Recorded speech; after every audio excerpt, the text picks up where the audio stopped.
Hey viewers and friends, Andrew back again and welcome to another video, and I'm back at you with a DVD Blu-ray update. My first official update for 2014. Got some cool titles to show you guys, some really nice additions.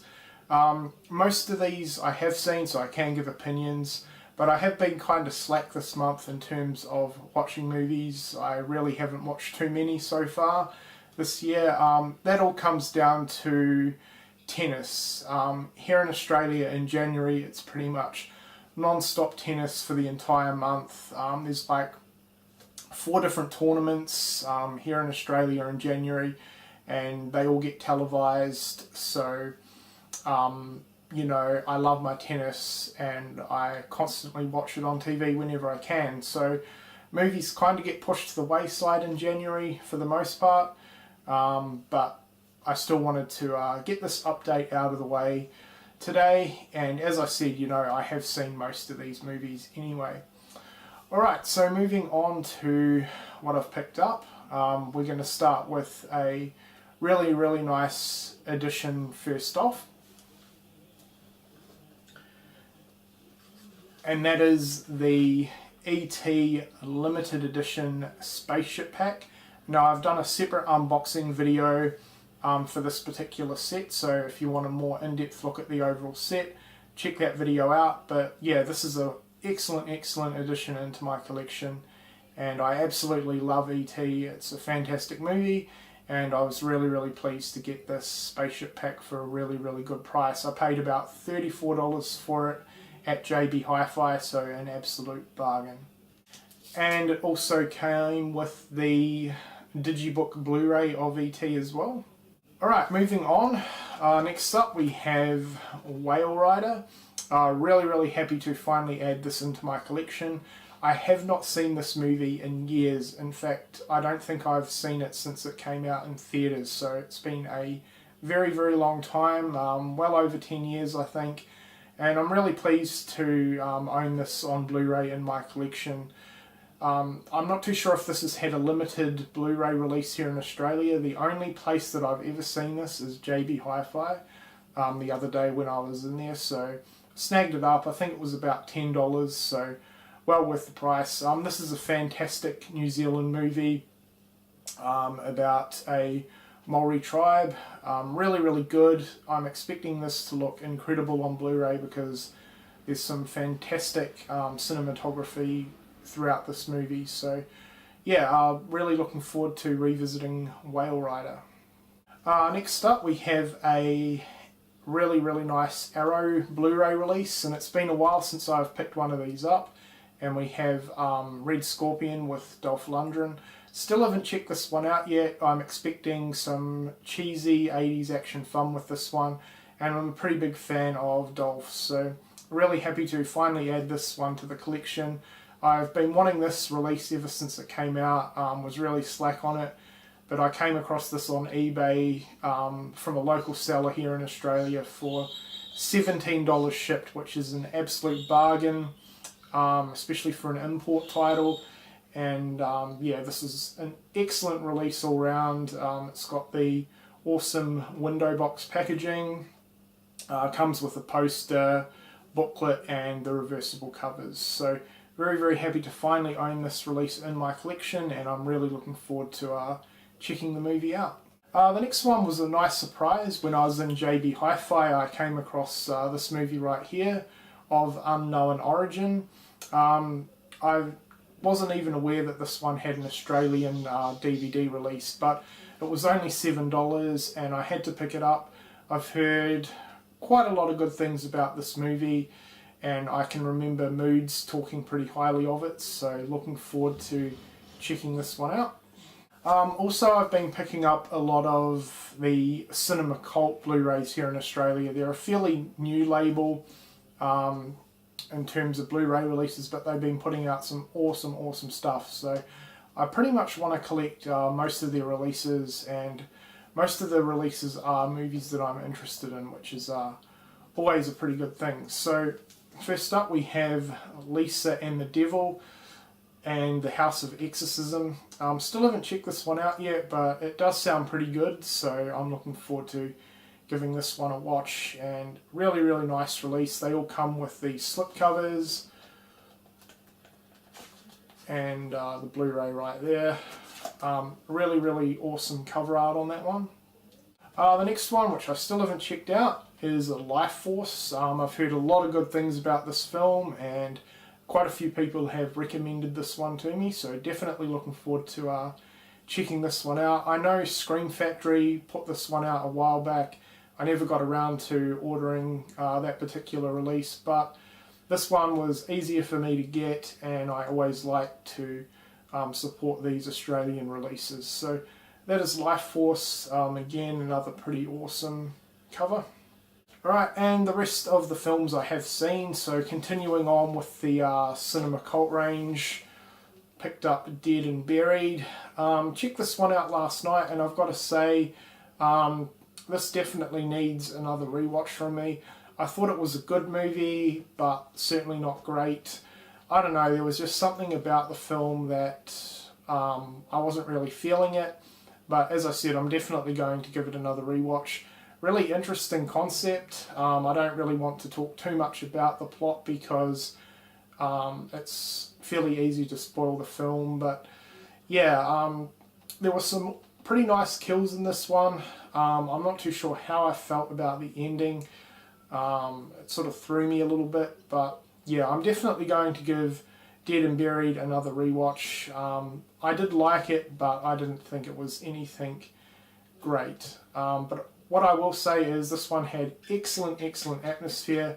The Blu-ray transfer wasn't too bad. There's a lot of night scenes, a lot of dark scenes throughout the film where I sort of struggled to see what was going on. That was sort of another downfall to the movie, I think. But you know, a fairly solid release, and the transfer was decent. Next up, the last cinema cult title is City of the Living Dead. Boy, am I glad that I picked this one up again and gave it another go, because I absolutely loved the movie. Now, a couple of years ago, I owned the Arrow Blu-ray for this movie, and I really didn't care too much for the film, and I ended up trading it on, I think.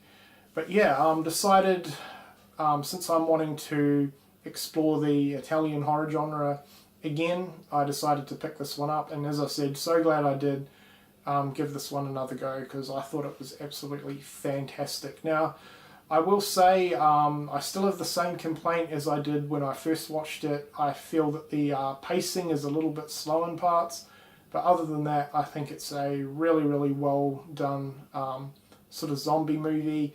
Great characters, really enjoyed the storyline, especially to do with the book. I thought that was really interesting. The atmosphere in this movie is absolutely fantastic. Some great music throughout, and the gore scenes are frigging amazing. There's some awesome gore in this movie. Probably my favourite standout scene would be when the zombies came into the bar where the three guys were. I thought that was really eerie, very creepy. In fact, this has the most creepy zombies that I've ever seen in a zombie flick. So yeah, absolutely love this movie now, and I'm definitely looking forward to checking out the Beyond. When I get that, I've ordered the Blu-ray Steelbook from Zavvi, so when that arrives, I'm very excited to check that one out. It's part of the Gates of Hell trilogy. And I'm also planning to pick up House by the Cemetery on Blu-ray under this label, actually. So yeah, really enjoyed City of the Living Dead. It was awesome. So highly recommend this movie, and overall this is a pretty solid release. The Blu-ray looks pretty good, and there's a bunch of special features. This is basically a disc port of the Arrow release in terms of transfer and special features. So very solid release, and I highly recommend it. Alright, moving on, we have You're Next. I'm not going to spend too much time talking about this movie in the update because I've done a separate review on it. So if you want more in-depth opinions, check that review out. This one disappointed me. I really didn't get into this movie at all. I thought most of the cast and characters were god-awful. The only saving grace for me with this movie was definitely the main heroine in this one, Shana Weiss, and she was absolutely fantastic in this movie. And I think it's worth checking out for her performance and role alone. I'm definitely going to give this one another rewatch. Maybe it'll grow on me over time, but yeah, didn't think too much of this one, to be honest. Next up we have Aftershock, which is produced by Eli Roth, I believe. He also stars in the movie as well. Now, I haven't really heard too many people talk about this movie before. It's been a film that I've been curious on checking out for a while, and actually recently Philip recommended the movie to me. So Philip, thanks a lot for the recommendation, because I really enjoyed this one a lot.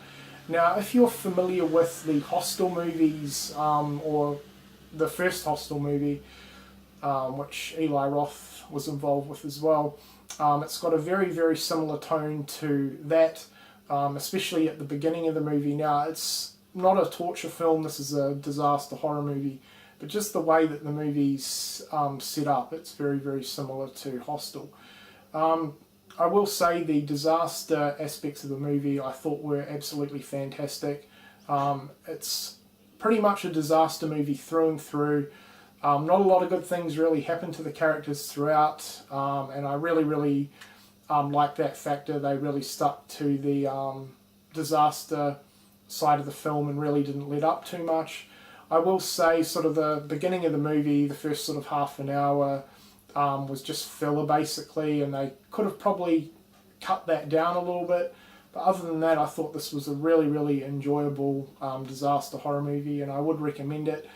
The ending I thought was a little bit too much, but overall I really, really enjoyed this one, and not too many people are talking about this one, so glad that I managed to give this one a go. And as I said, you know, I really did enjoy it. So if you're a fan of these sort of movies, I definitely would recommend it. And last but certainly not least for this update, we have finally owned the 25th anniversary Cujo on Blu-ray. A lot of you know that I've been wanting this Blu-ray release for quite some time now.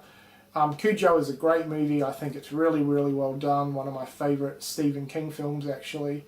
And I'm very excited to finally own this one on Blu-ray. So a massive thank you and a shout out goes to Simon Explosive Action. I'll be leaving his channel link in the description box. He didn't care too much for this movie actually, which worked in my favour because we worked out a trade and he sent me this one and I sent him another Blu-ray, so it's all good. And yeah, finally happy to own this. This particular release is out of print, and I had no intentions of picking up the re-release from Olive Films, I believe, because the cover art on that release is atrocious. But yeah, really, really happy to finally own Cujo on Blu-ray, and I'm looking forward to checking the movie out, seeing what the transfer is like, and look at that cover art, friggin' awesome. Alright, so that does it for my DVD update. First one for the year. Hope you've enjoyed it. Let me know what you think of the titles that I've picked up, and thanks a lot for watching.